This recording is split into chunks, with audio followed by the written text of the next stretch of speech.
Praise God. I'm Pastor David H. Shaw, a monument of hope and deliverance, where hope, and I do mean hope, changes everything. We are continuing forth with our reading from Genesis to Revelations. We are now currently beginning the book of Exodus. We will begin reading the introduction, chapters 1 and chapters 2. We first and foremost want to give honor to God, and then to our Bishop Overseer, Bishop Joel David Trout out of Atlanta, Georgia. The second book of Moses, called Exodus. Author. Moses is a penman of this book, in which he provides a history to which he was an eyewitness and in which he bore a conspicuous part. It is difficult to identify or to be specific about when and where the book was produced. Nevertheless, the role of Moses is central in the process. Moses may have written portions of Exodus on the journey from Goshen to Sinai and penned other portions while Israel halted at Sinai. The date is 1275 BC, and the purpose is that the Greek translators called this book Exodus, which signifies the departure or going out, an exit. It begins with the story of the going out of the children of Israel from the slavery of Egypt, in which God delivered his people from the hands of the strongest nation of that day. Exodus reveals God's intentions regarding how and why he expects his people to worship him. The great law of God, the Ten Commandments, in chapters 21 through 17,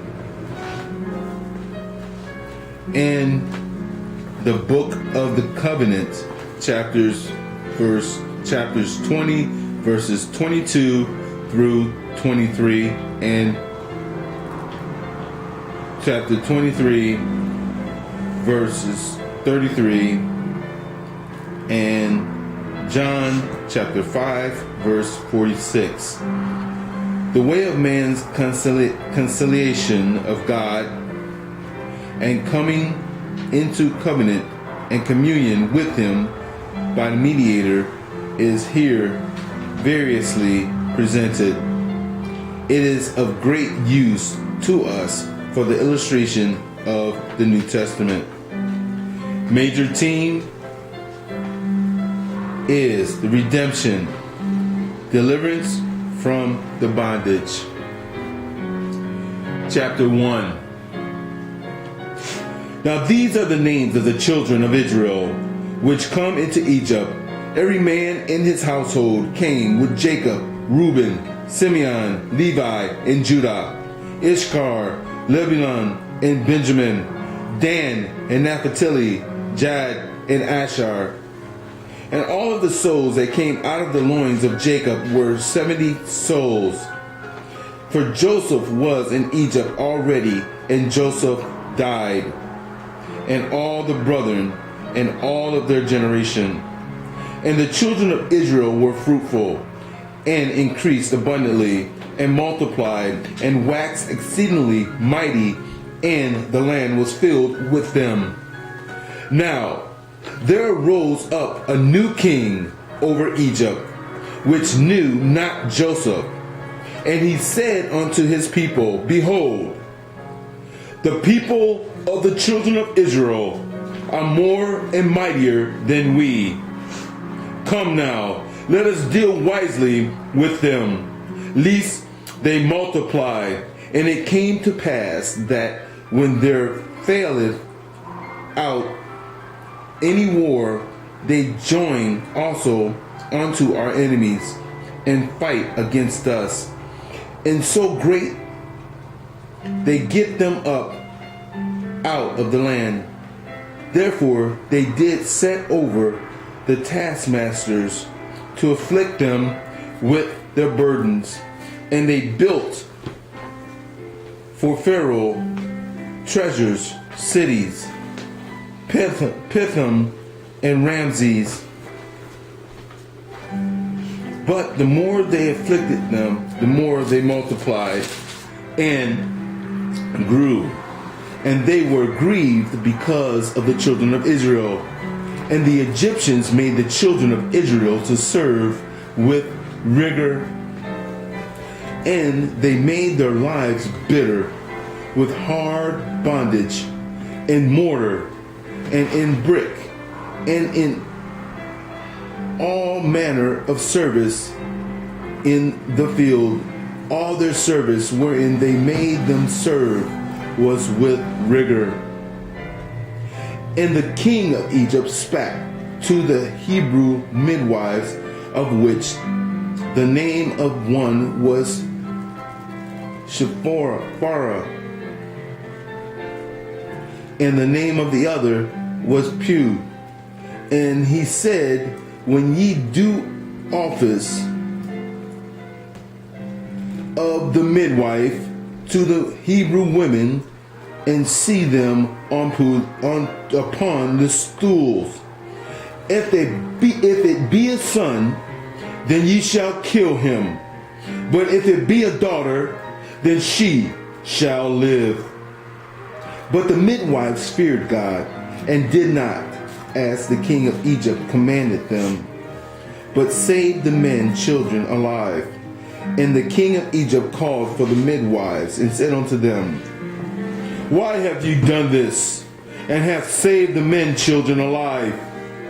And the midwives said unto Pharaoh, because the Hebrew women are not as the Egyptian women, for they are lively, and are delivered ere the midwives come in unto them. Therefore God dealt well with the midwives, and the people multiplied and waxed very mightily. And it came to pass, made them houses. And Pharaoh charged all his people, saying, every son that is born ye shall cast into the river, and every daughter ye shall save alive.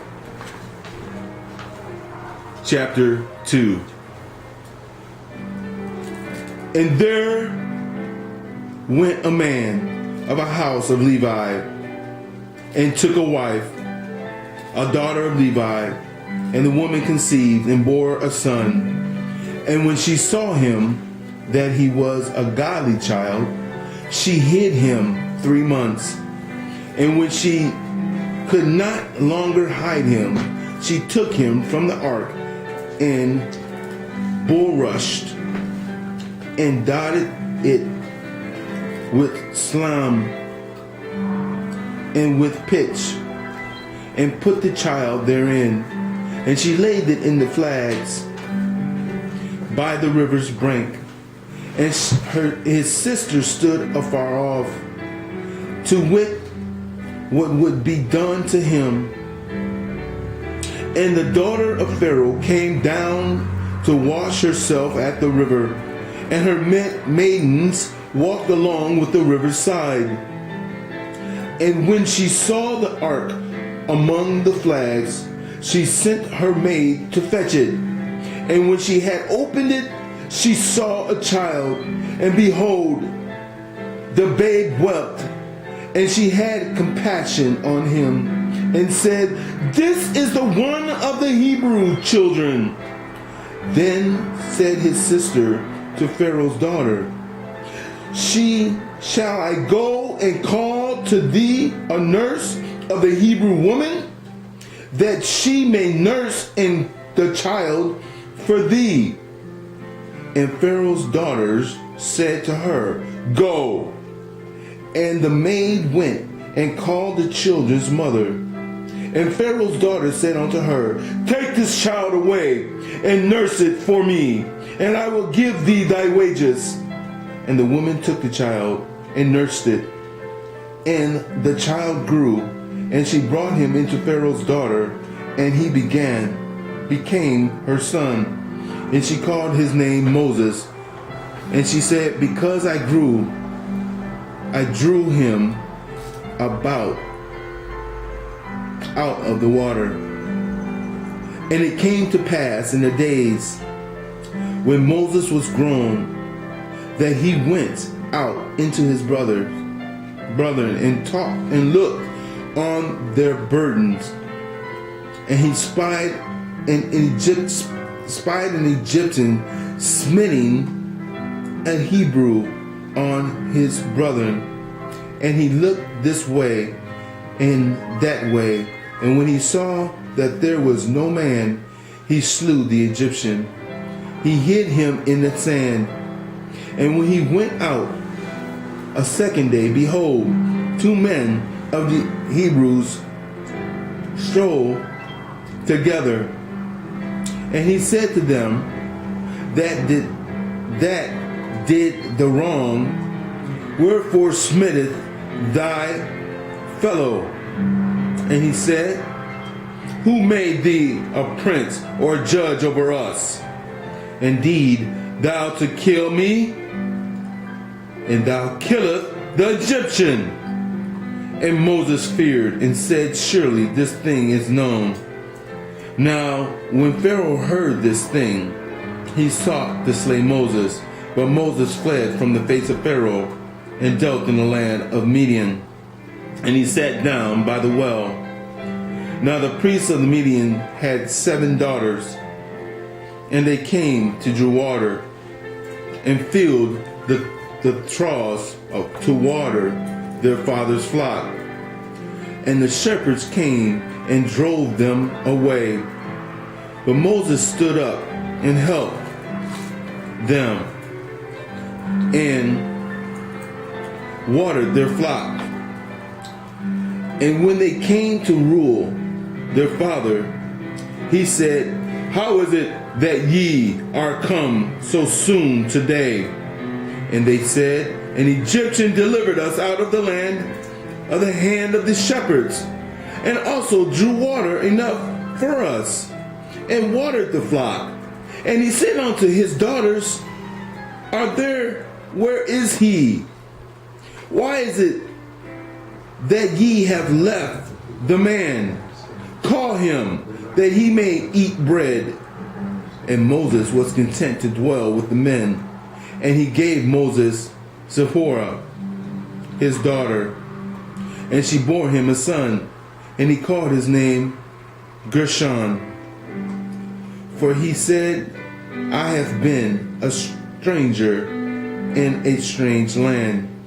And it came to pass in process of time that the king of Egypt died, and the children of Israel sighed by reason of the bondage. And they cried, and their cry came up unto God by reason of the bondage.